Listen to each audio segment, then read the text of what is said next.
نہایت ہی غریب الکرام خانوادہ رسول صلی اللہ علیہ وآلہ وسلم اور معزز سامعین حضرات، اللہ تعالیٰ کی حمد و ثنا اور حضور نبی کریم صلی اللہ علیہ وآلہ وسلم کی بارگاہ عالیہ مقدسہ میں نذرانہ درود و سلام اللہ تعالیٰ کا خصوصی فضل اور اس کی خصوصی مہربانی ہے۔ اس نے ہم سب کو اپنے پیارے محبوب علیہ السلام کی امت اندر پیدا فرمایا۔ الحمدللہ ثم الحمدللہ، اللہ تعالیٰ کا بہت شکر ہے، اس کا خصوصی احسان ہے کہ اس نے اپنی توفیق اور اپنی محبوب علیہ السلام کے توسل سے ایمان جیسی عظیم الشان نعمت سے مالا مال فرمایا، اور اللہ تعالیٰ کی بارگاہ میں اللہ تعالیٰ اپنے محبوب علیہ السلام کے توسل سے اور آپ کے محبوب علیہ السلام کی آج کی عظیم شہادت بارگاہ میں حاضر ہیں۔ ان کے توسل سے ہم سب کو ایمان پہ زندہ رکھ اور ایمان پر ہی موت عطا فرما، اور موت کی تلخی اور پیاس کی شدت سے محفوظ فرمانا، اور موت کے وقت شیطان کے حملے سے ہمارے ایمان کو محفوظ فرمانا، اور اگلی زندگی کا آغاز ایمان سے فرمانا، اور آخری سانس کا کسی کا محتاج نہ کرنا، اپنے محتاج رکھنا۔ دعا کرتے رہا کریں، مانگتے رہا کریں، دوست احباب کو یاد کراتے رہا کریں۔ اللہ تعالیٰ نے اگر ایک بات ہوتی ہے، اگر دوبارہ اس بات کو کیا جائے، کچھ لوگ محسوس کرتے ہیں کہ یہ بات بار بار ہے، ایسی بات نہیں ہے، بس اوقات الحمدللہ یاد دہانی ہوتی ہے۔ دیکھیں اللہ تعالیٰ عظیم ہستی ہیں، خالق کائنات ہیں، مالک ہیں۔ اگر انہوں نے پہلے بارے میں شروع میں اپنے کلام الہیہ میں نماز کو حکم کیا ہے، آگے پھر اسی بارے میں پھر آگے تین بار اللہ تعالیٰ نے قرآن مجید میں نماز کا ذکر کیا ہے، نماز کی ادائیگی کا ذکر کیا ہے، اس لیے کہ تاکہ بات بھول نہ جائے، یاد دہانی کے لیے اگر ایک بات کی جائے تو اس کے بعد وہ بات ہوئی نہ جائے تو بات تو بھول جائے گی۔ اصل میں بات یہ ہے، اکثر ہمارے علماء کرام جب تقریر کر رہے ہوتے ہیں، خطاب کر رہے ہوتے ہیں، تو وہ یہی بات کرتے ہیں یا اصول برکت کے لیے ہم بات کر رہے ہیں، یاد دہانی کروا رہے ہیں تاکہ ہمیں یاد ہو جائے۔ ام المومنین حضرت عائشہ الصدیقہ رضی اللہ تعالی عنہا فرماتی ہیں کہ حضور نبی کریم صلی اللہ علیہ وآلہ وسلم جب بھی گفتگو فرماتے تو ایک بات کو تین بار دہراتے۔ کتنی بار؟ 3 بار، اور بڑی دھیمی آواز میں، پیار میں، شفقت میں میرا گفتگو فرماتے، اور آپ فرماتی ہیں کہ آقا علیہ السلام ایک بات کو کتنی بار؟ 3 بار دہراتے، اور 3 بار دہرانے کے بعد بھی پھر پوچھتے اپنے غلاموں سے کہ بات سمجھ میں آ گئی ہے؟ اگر وہ کہتے کہ یا رسول اللہ صلی اللہ علیہ وسلم سمجھ میں آ گئی ہے، تو آقا علیہ السلام اگلی گفتگو کرتے، اگلا جملہ فرماتے، اگلا پیغام دیتے، اور اگر عرض کرتے یا رسول اللہ صلی اللہ علیہ وسلم سمجھ میں نہیں آئی ہے، آپ فرماتی کہ آقا علیہ السلام اس بات کو دوبارہ پھر دہراتے، اور 3 مرتبہ آپ فرماتی کہ آقا علیہ السلام نے ایک بات کو ایک دن تک آپ پر یعنی بیان کرتے رہتے تاکہ میرے غلاموں کی تربیت ہو جائے، تیاری ہو جائے۔ اور یقیناً اس میں شک نہیں ہے کہ محمدی یونیورسٹی میں میرا آقا علیہ السلام نے اپنی صحبت عظیمہ میں بٹھا کر ایسی تربیت فرمائی، نگاہ نبوت کی برکت سے ایسی تربیت فرمائی کہ الحمدللہ انہوں نے پھر تن من دھن دین کی سربلندی کی ایسا قربانی دی، ایسی قربانی دی کہ اللہ تعالیٰ کو بھی اپنی طرف سے یہ خوبصورت تحفہ، یہ خوبصورت انعام اور ڈگری دینی پڑی، رضی اللہ تعالیٰ عنہ ورضوا عنہ۔ کیسی قربان، کیسی ڈگری ہے! اللہ تعالیٰ فرما رہا میں ان پہ راضی ہوں اور یہ میرے اوپر راضی ہے۔ اور یہ بات یہ نہیں ہے، یعنی منصب کے لحاظ سے سارے انبیاء علیہ السلام جتنے بھی نبی آئے منصب کے لحاظ سے سارے ہی برابر ہیں، منصب سب کا ایک ہی ہے، لیکن اللہ تعالیٰ قرآن مجید میں ارشاد فرما رہا ہے تلک الرسل فضلنا بعضهم علی بعض منہم من کلم اللہ ورفع بعضهم. یعنی منصب کے لحاظ سے رسول جو سارے نبی برابر ہیں، لیکن بعضوں کو بعضوں پر رب نے فوقیت دی ہے. منصب ایک ہی ہے لیکن انہی میں سے بعضوں کو بعضوں پر فوقیت دی. پھر ایک مثال دے دی کہ ایک وہ نبی جس کے ساتھ رب نے کلام کیا، پھر ورفع بعضهم درجات، پھر ان تمام نبیوں میں سے ایک ایسا نبی ہے جو تمام نبیوں کے اوپر فضیلت رکھتا ہے، فوقیت رکھتا ہے، درجہ رکھتا ہے. یعنی تیرے اور میرے آقا علیہ السلام. اس طرح میرے آقا علیہ السلام کے جتنے غلام ہیں، میں مارجن پڑھ رہا تھا کہ جتنے نبی ہوئے ہیں اتنے ہی آقا علیہ السلام کے صحابہ ہوئے ہیں. اور حضور نبی کریم علیہ السلام کے جتنے صحابہ کرام ہیں سارے منصب کے لحاظ سے برابر ہیں، لیکن اللہ تعالیٰ نے بعضوں کو بعضوں پر فضیلت دی ہے. لیکن ہمارا یہ عقیدہ ہے صحابہ کرام کے بارے میں کہ جس نے آقا علیہ السلام کے چہرہ انور کو ایمان کی حالت میں ایک بار تکا، یعنی ایک بار زیارت کی، یہ ہمارا عقیدہ ہے. آقا علیہ السلام کے تمام غلاموں کے لیے، تمام صحابہ کرام کے لیے، اور اس کی بارگاہ میں دعا بھی ہے کہ باری تعالیٰ ہمیں اسی عقیدے پہ زندہ رکھ اور اسی عقیدے پہ موت عطا فرما. ہمارا عقیدہ کہ جس نے ایمان کی حالت میں ایک بار میرے آقا علیہ السلام کا دیدار کیا ہے، زیارت کی ہے، پھر اس کے بعد چند دن وہاں ٹھہرے، کو تھوڑی سی تعلیم لی، کو تھوڑا سا طریقہ ملا، اپنے علاقے چلے گئے، واپس آنے کا موقع نہ ملا، حافظ بھی نہ بنے، قاری نہ بنے، یعنی اہل علم نہ بنے، کچھ حاصل بھی نہ کیا، اپنے اس علاقے میں چلے گئے، اپنے شعبے میں رہے، اپنی شوگر میں رہے، اسی میں جن آپ کا مثال ہوا. لیکن شرط کیا ہے کہ ایمان پر زندہ اور ایمان پر ہی موت، یعنی صحابیت کے درجہ پر جب فائز ہوئے اب اسی پر زندہ رہے اور اسی پر موت آئی.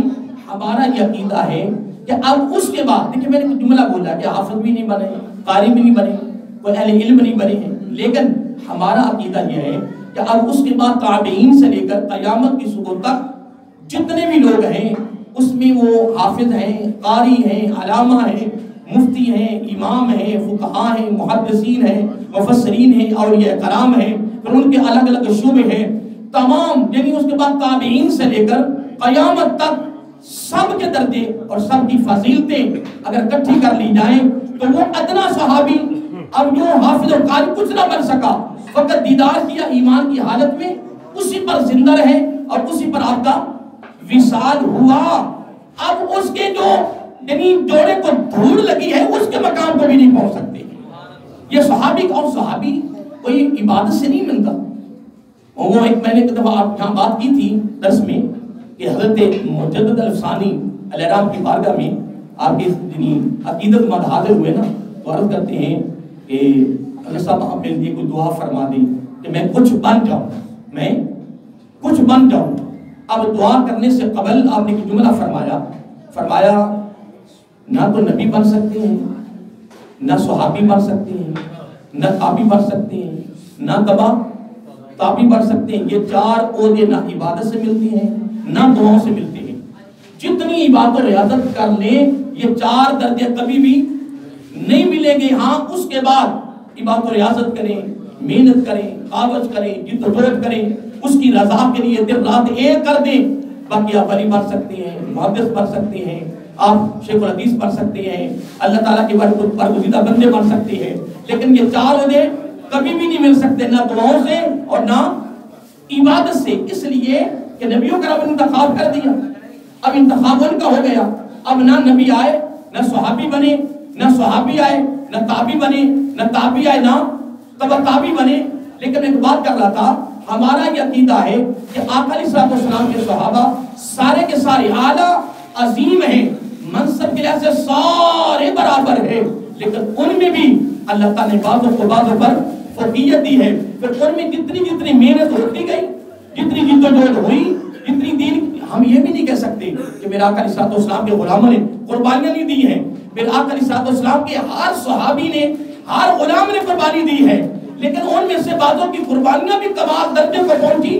پھر ان کی وجہ سے فضیلت میں بھی پھر وہ سب سے اعلیٰ بڑھے، اور سب سے اعلیٰ اور سب سے عظیم اگر میرے آقا کے غلاموں میں سے اگر قدم بڑھا ہے، فضیلت ملی ہے، تو اس میں کوئی شک نہیں ہے.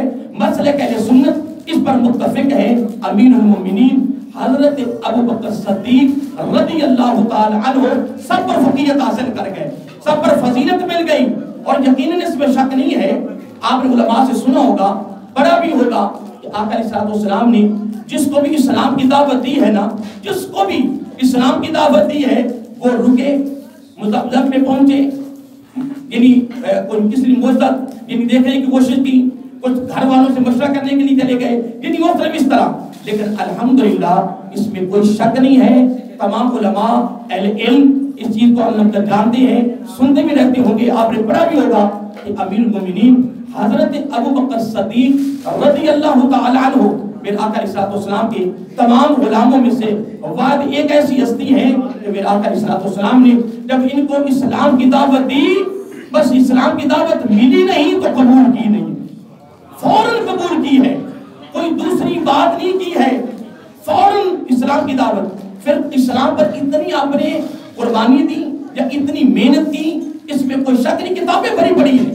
اتنی محنت کی، اتنی کاوش کی، تن من تن اس طرح قربان کیا کہ آپ کی وجہ سے بڑے بڑے معتبر صحابہ، جس میں حضرت عثمان غنی بھی شامل رضی اللہ تعالیٰ عنہ، حضرت طلحہ بھی اس میں شامل رضی اللہ تعالیٰ عنہ، حضرت زبیر بھی شامل اس میں رضی اللہ تعالیٰ عنہ، اور اس میں حضرت سعد بن ابی وقاص رضی اللہ تعالیٰ عنہ اور بھی صحابہ کرام اس میں شامل ہیں کہ آپ اسلام قبول کرنے کے بعد پھر آپ کی دعوت پر یہ سارے مسلمان ہوئے۔ تو اب حدیث پاک میں آپ نے علماء سنا ہوگا، حدیث پاک میں آتا کہ ان الدار الخیر کفائی، نیکی کی راہ بتانے والے کو اتنا ہی ثواب ہے جتنا کہ نیکی کرنے والے کو ثواب ہے۔ جب ہم کسی کو دعوت دیتے ہیں، وہ دعوت قبول کرتا ہے، وہ اس پر عمل کرتا ہے، پھر وہ آگے بتاتا ہے، ہم مر کے قبر میں چلے جائیں گے، وہ عمل جاری رہے گا، تو جتنے لوگ اس پر عمل کرتے جائیں گے، جتنا ثواب ان کو ملے گا، ان کے برابر وہ تبلیغ کرنے والا، پیغام دینے والا بھی، اس کو بھی ثواب مل جائے گا۔ حضرت ابو بکر صدیق رضی اللہ تعالی عنہ کی دعوت پر کثیر میرے آقا کے صحابہ مسلمان ہوئے، اب ان کا ثواب ان کو پہنچ رہا ہے، حضرت ابو بکر صدیق رضی اللہ تعالی عنہ کو پہنچ رہا ہے۔ میں ایک روایت میں پڑھ رہا تھا کہ حضرت بکر بن عبداللہ المدنی رحمۃ بڑے عظیم محدث گزرے، امام گزرے ہیں، وہ فرماتے ہیں کہ حضرت ابو بکر صدیق رضی اللہ تعالیٰ عنہ کو کچھ صوم و صلات کی وجہ سے یہ فضیلت نہیں ملی کہ آپ نے کثرت سے روزے رکھے ہیں یا کثرت سے نمازیں پڑھی ہیں، بڑا خوبصورت قول ہے آپ کا کہ اس کی وجہ سے یہ آپ کو یعنی روزوں کی وجہ سے یا نمازوں کی وجہ سے، صوم و صلات کی وجہ سے نہیں آپ کو مقام ملا ہے۔ آپ ایک بڑا جملہ فرماتے ہیں خوبصورت، فرمایا آپ کو یہ جو فضیلت، جو مقام سب کے اوپر ملا ہے، کس وجہ سے ملا ہے؟ آپ کے دل میں جو درد اور غم تھا دین کا اور میرے آقا کی محبت کا، اس کی وجہ سے آپ کو یہ سب پر فضیلت ملی ہے۔ اور ہم یہ بھی نہیں کہہ سکتے، ہم یہ بھی نہیں کہہ سکتے کہ میرے آقا علیہ السلام کے باقی صحابہ کے دل میں میرے آقا کی محبت نہ تھی، پیار نہ تھا، اتباع کا جذبہ نہ تھا، فرما برداری نہ تھی، سارے کے سارے فرما بردار تھے۔ جو یہ جملہ ملا نا، رب کی طرف سے ڈگری ملی ہے کہ میں ان پر راضی اور یہ میرے پر راضی، یہ ایک کے لیے نہیں ہے، یہ انفرادی تحفہ نہیں ملا، یہ انفرادی ڈگری نہیں ملی کہ ایک کو ملی ہے، نہیں، یہ اجمالی سارے صحابہ کرام کو ملی ہے۔ لیکن حضرت ابو بکر صدیق رضی اللہ تعالی عنہ نے دین کے لیے جو قربانی دے دی ہے، وہ الحمدللہ چودھویں کے چاند کی طرح چمک رہی۔ اب ایک جملہ میرے سامنے آ رہا ہے، امیر المومنین حضرت علی المرتضیٰ حیدر قرار رضی اللہ تعالی عنہ خود فرماتے ہیں کہ حضرت ابو بکر صدیق رضی اللہ تعالی کی فضیلت پہ نہیں بڑا رشک آتا تھا، اس طرح اجتماع تھا، مجمع تھا۔ میں حضرت ابو صدیق رضی اللہ کی قربانی کی طرف نہیں جا رہا، میں بڑے اختصار کے ساتھ اجمالی طور پہ بات کرنے لگا ہوں۔ اس طرح اجتماع تھا، حضور نبی کریم صلی اللہ علیہ وسلم بیان فرما رہے تھے، خطاب کر رہے تھے، اپنے غلاموں کی تیاری فرما رہے تھے، تربیت فرما رہے تھے۔ آقا علیہ السلام نے اپنی زبانی دلوں میں جملہ فرمایا، بڑا خوبصورت فرمایا، اگر آپ نے جنتی کی زیارت کرنی ہو تو ابھی جنتی کا آپ کو زیارت کروا سکتے ہیں۔ ابھی ابھی میری بارگاہ میں ایک ایسے میرے صحابی آ رہے ہیں کہ جنتی ہیں، اور اس اجتماع میں حضرت علی المرتضیٰ حیدر قرار رضی اللہ تعالی عنہ خود بیٹھے ہیں۔ وہ فرماتے ہیں کہ میں نے دل میں سوچا کہ اگر اس جگہ پہ میں ہوتا تو میں کتنا خوش نصیب ہوتا، لیکن حضرت علی رضی اللہ تعالی عنہ صحابی بھی ہیں، میرے آقا کے چچا کے بیٹے بھی ہیں، میرے آقا علیہ السلام گھر کے داماد بھی ہیں. میرے آقا علیہ السلام نے ان کے لیے کیا فرمایا؟ یا علی انت اخی فی الدنیا والآخرہ. کتنا مقام ہے کہ صحابی کو صحابی سے ملا کے بھائی بھائی بنایا. لیکن جب حضرت علی کی باری آئی رضی اللہ تعالیٰ عنہ تو میرے آقا علیہ السلام نے فرمایا اے میرے پیارے علی تو میرا بھائی دنیا کا بھی ہے اور تو میرے آخرت کا بھی بھائی ہے. اور یہاں تک میرے آقا علیہ السلام نے فرمایا کہ اگر غسل فرض ہو تو مسجد میں کسی کو جانے کی اجازت نہیں ہے، لیکن مجھے اور علی کو اجازت ہے. فقط اپنی ذات کا ذکر بڑا مقام ہے. حضرت علی مرتضی حیدر قرار باب مدینۃ العلم رضی اللہ تعالیٰ عنہ کو بڑا مقام ہے، بڑی فضیلت ہے.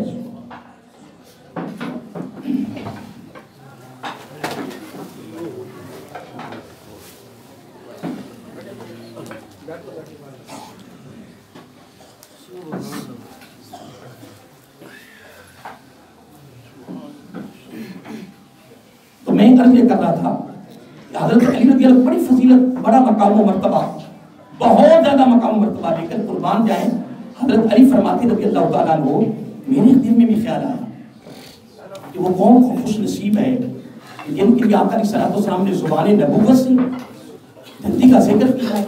جبکہ الحمدللہ یہ بات بھی سن لیں کہ ہمارا عقیدہ ہے، ہمارا ایمان ہے کہ آقا علیہ السلام کے چہرانوں کو جس نے ایمان کی حالت میں تکا اور ایمان کی حالت میں زندہ رہے، ایمان کی حالت میں دنیا سے گئے، ہمارا عقیدہ ہے کہ وہ سارے جنتی ہیں، وہ سارے جنتی ہیں. میرا آقا کے سارے غلام جنتی ہیں، کسی کے جنتی ہونے میں اور مومن ہونے میں شک نہیں ہے. لیکن حضرت علی فرماتے رضی اللہ تعالیٰ عنہ اس بات میں مجھے بھی رشک آیا اور میرے دل میں خیال آیا کہ اس جگہ پہ اگر تو ہوتا قربان جائیں تو تھوڑی دیر کے لیے میرا آقا علیہ السلام نے اشارہ فرمایا. حضرت علی فرماتے رضی اللہ، جب میں نے پیچھے مڑ کے دیکھا تو وہ حضرت ابوبکر صدیق رضی اللہ تعالیٰ عنہ تھے. قربان جائیں اگلا جملہ بڑا توجہ طلب ہے جو میں آپ کو دینا چاہتا ہوں. حضرت ابوبکر صدیق رضی اللہ تعالیٰ عنہ اور حضرت عمر فاروق رضی اللہ تعالیٰ عنہ میرا آقا صلی اللہ علیہ وسلم پورے صحابہ کرام میں سے دو صحابی ایسے تھے کہ یہ سامنے نہیں بیٹھتے تھے. جو میں نے حدیث پاک میں پڑھا سامنے نہیں بیٹھتے تھے، یہ ایک سائڈ پہ بیٹھتے تھے. اب دیکھو میں آپ سے مخاطب ہوں، میں تقریر کر رہا ہوں تو میں آگے تو دیکھ مجھے کوئی اس میں دقت نہیں آ رہی، کوئی میرے لیے مشکل نہیں ہے. دیکھو میں بالکل آسانی سے دیکھ رہا ہوں. لیکن جب میں ایسے دیکھوں گا نا تو میں ارادے سے دیکھوں گا، مڑ کیسے دیکھوں گا جب مڑ کے دیکھ رہا ہوں. لیکن قربان جائیں یہ دونوں صحابہ آقا علیہ السلام کے سامنے نہیں بیٹھتے تھے، ایک سائڈ پہ بیٹھتے تھے. اور سارے صحابہ کرام جتنے ملا کر غلام بیٹھے ہوتے تھے ان کی گردنیں جھکی ہوتی تھی. لیکن جب آپ نے یہ بھی علماء سنا ہوگا کہ اتنی محبت میں، اتنی ادب میں، اتنی تعظیم میں بیٹھے ہوتے تھے کہ پرندے سروں پر آ بیٹھتے اور یوں سمجھتے کہ کوئی سوکھی لکڑی کا تنا ہے، تو سوکھی لکڑی ہے. اتنی ادب میں ہوتے تھے، گردنیں جھکی ہوتی، نظریں جھکی ہوتی. لیکن یہ دو صحابہ حدیث پاک میں آتا ہے کہ ایک سائڈ پہ بیٹھتے اور میرا آقا علیہ السلام پھر ان کی طرف دیکھتے. اور پھر اگلا جملہ سنیے، میرے آقا ان کو دیکھتے اور وہ میرے آقا کو دیکھتے. اور فقط دیکھتے نہیں، اگلا جملہ بھی سن لیں جو میں نے حدیث پاک میں پڑھا ہے کہ آقا علیہ السلام ان کو دیکھے نا، میں آپ کی طرف دیکھ رہا ہوں، آسانی ہے. اب کہتے کہ میں مڑ کے دیکھ رہا ہوں اور ایک سائڈ پہ بیٹھتے ہیں.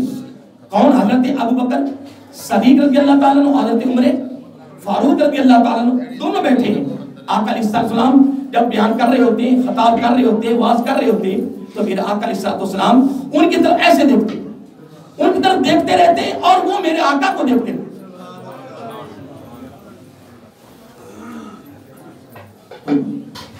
میرے آقا علیہ السلام ان کی طرف دیکھتے رہتے اور وہ میرے آقا کی طرف دیکھتے رہتے. اور اگلا جملہ بڑا خوبصورت ہے کہ میرے آقا علیہ السلام جب ان کو دیکھتے تو میرے آقا مسکراتے اور جب وہ میرے آقا کو دیکھتے تو وہ بھی مسکراتے. یار میں اگلی بات کیا کرنا چاہتا ہوں، دیکھیں کہ جن کو دیکھ کر میرے آقا مسکرائیں ان کے مومن ہونے میں کوئی شک ہے، ان کے جنتی ہونے میں بھی کوئی شک ہے. یہ بات میں نے پہلے کر دی ہے کہ ہمارے عقیدے کے مطابق تو میرے آقا کا ہر صحابی جنتی ہے، ہر صحابی مومن ہے، اس کی جنتی ہونے میں شک نہیں ہے. لیکن میں یہ عرض کر رہا تھا کہ بعضوں کو بعض پر فضیلت ہے، مقام ہے، ایک درجہ ملا ہوا ہے. یا اس سے بڑی فضیلت، اس سے بڑا مقام، اس سے بڑا عہدہ کیا ہو سکتا ہے کہ آقا علیہ السلام دوران تقریر کے دوران خطاب قربان جائیں ان کی طرف دیکھتے رہتے اور وہ میرے آقا کی طرف دیکھتے رہتے. پھر میرے آقا ان کو فقط دیکھتے نہیں, میرے آقا دیکھ کے مسکراتے اور وہ میرے آقا کو دیکھ کے مسکراتے. یہ منظر ہوتا تھا جب میرے آقا علیہ السلام کی خوبصورت مجلس لگتی تھی. اور ایسی آگے حدیث کے جو لفظ ہیں وہ اس سے بھی کمال ہے کہ قیامت کا دن ہوگا, حضور نبی کریم صلی اللہ علیہ وآلہ وسلم جب اپنی قبر انور سے اٹھیں گے, پھر دونوں صحابہ بھی ساتھ اٹھیں گے. اور میں نے حدیث پاک میں یہی پڑھا ہے کہ میرے آقا علیہ السلام ان کو ادھر سے ابوبکر صدیق رضی اللہ تعالیٰ کا بازو پکڑیں گے, ادھر سے فاروق اعظم رضی اللہ کا بازو پکڑیں گے. حدیث کے لفظ ہیں, میں کوئی تبصرہ نہیں مار رہا. اس مجلس پہ بڑے بڑے اہل علم بیٹھے ہیں اور بڑے بڑے اہل مطالعہ بیٹھے ہیں, اور اس طرح جن بازو جن پکڑے ہوں گے اور کس طرح 2-3 دوست ایسے چل رہے ہوتے ہیں جن جا رہے ہوتے ہیں. میرے آقا علیہ السلام نے دائیں ہاتھ سے ابوبکر صدیق اور بائیں طرف کون ہوں گے حضرت عمر فاروق کر کے, اور دونوں کے بازو پکڑے ہوں گے اور بازو پکڑ کے میرا آقا اس طرح میدان حشر میں آ رہے ہوں گے. میں اگلا جملہ کیا کہہ سکتا ہوں کہ اب ان دونوں ہستیوں کی مخالفت کرنے والے, تنقید کرنے والے, لوگوں کا ذہن خراب کرنے والے اور نئی نسل کا عقیدہ تباہ کرنے والے, تقریریں کرنے والے, واعظ کرنے والے, کتابیں لکھنے والے, میں یہ کہتا ہوں کہ یہ حدیث مسند ہے, بڑی سند کے ساتھ حدیث ہے الحمدللہ. لیکن قیامت کو جب یہ منظر وہ دیکھیں گے جو مخالفین ہیں, ان کا حال کیا ہوگا, پھر وہ کدھر بھاگیں گے, وہ کدھر جائیں گے. لیکن الحمدللہ آپ اور میں ہم خوش نصیب ہیں کہ ہمارا یہ عقیدہ ہے کہ آقا علیہ السلام کے جتنے صحابہ ہیں سارے کے سارے مومن بھی ہیں, جنتی بھی ہیں. اب آخری جو بات آج کی گفتگو میں کرنا چاہتا ہوں وہ توجہ طلب ہے. میرا آقا علیہ السلام یہ بات فرما رہے تھے, حضرت ابوبکر صدیق رضی اللہ تعالیٰ عنہ مجلس میں داخل ہوئے تو آقا علیہ السلام نے اپنی دست نبوت سے ایسے اشارہ کیا, ایسے اشارہ کیا. ادھر سے حضرت ابوبکر صدیق رضی اللہ تعالیٰ عنہ ادھر سے آئے. آقا علیہ السلام پہلے کھڑے تھے. اب اس میں میرا کوئی زیادہ مجھے یاد نہیں ہے, جو کافی دنوں کی ضرورت پڑے ہوئے کو کہ کھڑے تھے یا آپ دوبارہ کھڑے ہوئے, برل کھڑے تھے ایسے. جب ادھر اشارہ کیا تو حضرت ابوبکر صدیق رضی اللہ تعالیٰ عنہ قریب آئے تو آقا علیہ السلام نے اپنے دونوں بازوؤں کو نمود ہاتھوں کو ایسے پھیلایا جس طرح آدمی معانقہ کرتا ہے, ملتا ہے. حضرت ابوبکر صدیق رضی اللہ تعالیٰ عنہ نے بھی ایسے دو ہاتھ کیے. میرا آقا علیہ السلام نے سینہ صدیقی کو سینہ نبوت سے ملایا, معانقہ کیا اور معانقہ کرنے کے بعد فرمایا ابوبکر رضی اللہ تعالیٰ عنہ قربان جائیں, میرے رب نے جو کچھ میرے سینے میں ڈالا ہے سارا کا سارا میں تیرے سینے میں منتقل کر دیا. لیکن اگلا جملہ سن لیں, منتقل کر دیا ہے, میں نے سارا کچھ منتقل کر دیا ہے. اس مجلس میں بھی حضرت علی رضی اللہ عنہ موجود تھے, بڑے بڑے جلیل قدر صحابہ کرام موجود تھے, بڑے بڑے جلیل قدر. اب میرا آقا علیہ السلام نے کیا فرمایا کہ سینے سے سینہ ملا کے جو کچھ رب نے میرے سینے میں ڈالا ہے میں نے تیرے سینے میں منتقل کر دیا ہے, سارا کچھ منتقل کر دیا ہے. صرف فرق اتنا ہے کہ میں نبی ہوں تو امتی ہے, میں نبی ہوں, میں نبی اور تو امتی. جس طرح وہ ایک دفعہ میں نے حدیث بیان کی تھی کہ آقا علیہ السلام نے فرمایا مجتمعون یوم القیامہ, یہ قیامت کو ہم 5 تن یعنی ایک ہی جگہ پہ ہوں گے. لیکن وہ نہیں, یہ ایک حدیث ہے, وہ اور حدیث ہے کہ جب آقا علیہ السلام مسجد نبوی میں تشریف لائے, آخذا بیاد حسن و حسین, دونوں شہزادوں کے تیری بازو پکڑے ہوئے تھے. میں اس جملے پہ یہ بھی حدیث کوٹ کرنا چاہتا ہوں, دونوں کے بازو پکڑے ہوئے تھے, آخذا بیاد حسن و حسین. جب مسجد نبوی میں آئے ایسے بازو پکڑے ہوئے مسجد نبوی میں داخل ہوئے. آقا علیہ السلام فرمایا, لفظ آتے ہیں من احبنی و احب حاضین و امہما و اباہما. اب یہ جملے فرمانے کے بعد جس نے مجھ سے محبت کی, میرے شہزادوں سے محبت کی, ان کی ماں سے محبت کی اور ان کے باپ سے محبت کی, آگے لفظ کیا آ رہا ہے وَقَانَ مَعِي, وہ قیامت کو ہمارے ساتھ ہوں گے. اور اس سے اگلا جملہ جو دینا تو وہ کیا ہے, فرمایا بی فی درجاتی یوم القیامہ. بلکہ پہلے جملہ کافی تھا کہ وہ ہمارے ساتھ ہوں, وہ ہمارے جو ان سے پیار کرنے والے وہ ہمارے ساتھ ہوں گے. لیکن اگلا جملہ تو بتانے کی کہنے کی ضرورت نہیں تھی, لیکن آقا علیہ السلام نے اور کمال کر دیا, فرمایا فی درجاتی یوم القیامہ, قیامت کو یہ بیٹھیں گے ہمارے درجے کے برابر. لیکن فرق کیا ہے, نبی نبی رہے گا, امتی امتی رہے گا. درجہ برابر فرمایا کہ بیٹے کہ ہمارے درجے دیکھو نا، سید خاندان نبوت یہاں بیٹھا ہوا اور آمین کے سامنے یہ بالکل برابر بیٹھے ہوئے. میرا آقا نے فرمایا کہ ہمارے برابر فی درجۃ یوم القیامہ برابر بیٹھیں گے. لیکن کیا میرا آقا میں نبی اور وہ امتی. ادھر کیا فرمایا؟ فرمایا سارا کچھ منتقل کر دیا ہے لیکن فرق یہ ہے کہ میں نبی ہوں تو امتی ہے. اس پر اور بھی 2-3 حدیثیں ہیں. بہرحال ٹائم ہو چکا ہے تو میں 2-4 باتیں جو اللہ تعالیٰ کی توفیق سے میری زبان سے نکلی ہیں اور آخر میں پھر یہی کہوں گا کہ الحمدللہ ثم الحمدللہ ہمارا وسیلہ ہے کہ آقا کے سارے صحابہ جنتی ہیں، لیکن ان میں بعضوں پر فضیلت ملی ہے. لیکن خدا کی عزت کی قسم جہاں حضرت ابوبکر صدیق رضی اللہ تعالیٰ عنہ بڑے وہاں سارے صحابہ کرام کو رشک آتا تھا. حضرت عمر فاروق رضی اللہ تعالیٰ تو یہاں تک فرق دیکھیں نا. میں ویسے بات شامل کرنا ہے تو بات ختم کر دی ہے، یہ بات میری زبان پہ اب آ گئی ہے، میں کہتا رہ نہ جائے. جب آقا علیہ السلام کی بارگاہ میں عرض کیا نا حضرت عائشہ صدیقہ رضی اللہ تعالیٰ عنہا نے کہ آقا یہ ستاروں کی مانند بھی کسی کی نیکیاں ہیں. اور ایک مشہور بات ہے، مشہور حدیث ہے، یعنی یہ ستاروں کے مانند بھی کسی کی نیکیاں ہیں. اگر آقا علیہ السلام کو علم نہ تھا تو کہہ دیتے عائشہ مجھے کیا پتا، ستاروں کی گنتی کا کیا پتا. یہ ہماری بات قسمتی بدبختی ہے کہ ہم جناب اپنے آپ جیسا نبی کو سمجھتے ہیں کہ جس طرح ہماری عقل ہے اور ہمارا جو اللہ کے بندے کیا ہوگی وہ میرا آقا علیہ السلام ہے. میرا آقا علیہ السلام نے فوراً جملہ فرمایا عائشہ اس کا مطلب میرا آقا گنتی کر لی نہیں، میرا آقا فوراً گنتی کر لی نہیں. آقا علیہ السلام علم میں سارا کچھ ہے. آقا علیہ السلام عائشہ ہاں رضی اللہ ہاں ایک میرے صحابی کی نیکیاں ہیں. کیا کہا وہ کون ہے؟ سبحان اللہ.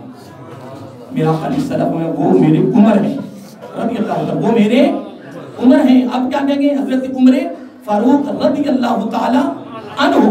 تو اب اگلا جملہ سن لیں. عرض کیا یا رسول اللہ صلی اللہ علیہ وسلم پھر میرے ابا جان کی نیکیاں کہاں گئی؟ میرے ابا جان کی نیکیاں کہاں گئی؟ تو میرا آقا علیہ السلام نے فرمایا عائشہ رضی اللہ عنہ تیرے باپ کی تو ایک نیکی بڑی ہے. کون سی بلا؟ آپ سمجھ رہے علماء سے ماشاءاللہ میں یہ سب ان پڑھ بیٹھے ہیں. وہ غار ثور والی وہ غار اور حضرت عمر فاروق رضی اللہ کی نیکیاں ستاروں کی مانند ہے. تو کیا عرض کیا کرتے تھے؟ عرض کرتے پیارے ابو بکر رضی اللہ تعالیٰ عنہ ساری نیکیاں لے لے ایک نیکی دے دے. اور اتنی نیکیوں کے مالک ہونے کے باوجود حضرت فاروق اعظم رضی اللہ تعالیٰ عنہ یہاں تک کہہ دیتے کہ اے عمر تیری خوش نصیبی ہوتی کہ تو ابو بکر صدیق کے سینے کا ایک بال بن جاتا. کہ فاروق اعظم کتنا مقام ہے. لیکن یہ بات میں نے شروع میں کر دی ہے کہ منصب کے لیے سارے برابر ہیں، لیکن بعضوں کو ان پر فضیلت ملی. جتنی محنت کرتے گئے الحمدللہ اس کا درجہ بلند ہو گیا. لیکن وہ جملہ میں نے شروع میں کہا ہے جو ایک محدث کا میں نے قول پیش کیا ہے کہ یہ صوم و صلاۃ کی وجہ سے فوقیت حاصل نہیں کی ہے. خدا کی قسم ان کے دل میں ایک درد تھا، ایک غم تھا. کس کا؟ دین کا بھی اور میرے آقا کی محبت کا بھی. اب اس پر کتابیں بھری پڑی ہیں، بڑے بڑے واقعات ہیں جو علماء بیان کرتے رہتے ہیں. میں نے تھوڑے سے وقت میں 2-4 باتیں فضیلت کے حوالے سے کی ہیں. پر دعا ہے اللہ تعالیٰ کی بارگاہ میں کہ اللہ تعالیٰ ہمیں ان عظیم ہستیوں کے ساتھ اتباع کی صورت میں محبت کرنے کی توفیق عطا فرمائے اور اس وقت ارادت